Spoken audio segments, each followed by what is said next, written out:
তে চলে যাই।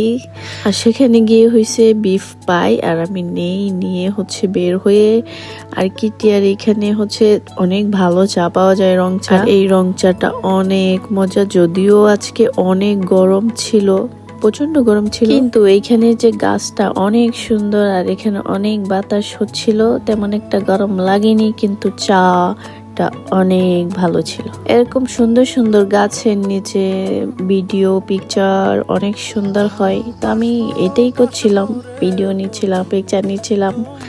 আমার অ্যাকচুয়ালি বেশি ভিডিওই করা হয়, পিকচার তেমন একটা তোলা হয় না। প্রচন্ড গরম, কয়দিন বৃষ্টির পরে হুট করে এত গরম, আর মুখে দিয়ে এইটা ওইটা বের হচ্ছে শুধু পিম্পল। তারপরে এই তো আমি স্কিন কেয়ার এগুলো নিয়ে আসছি, একটা kojic acid serum and micellar water. তারপর বিকেল বেলা আবার হচ্ছে একটু বের হয়ে যায়, এন্টিস্টিটিডে গিয়ে 2টা মিষ্টি খেয়ে আবার চলে আসেন। Bye bye.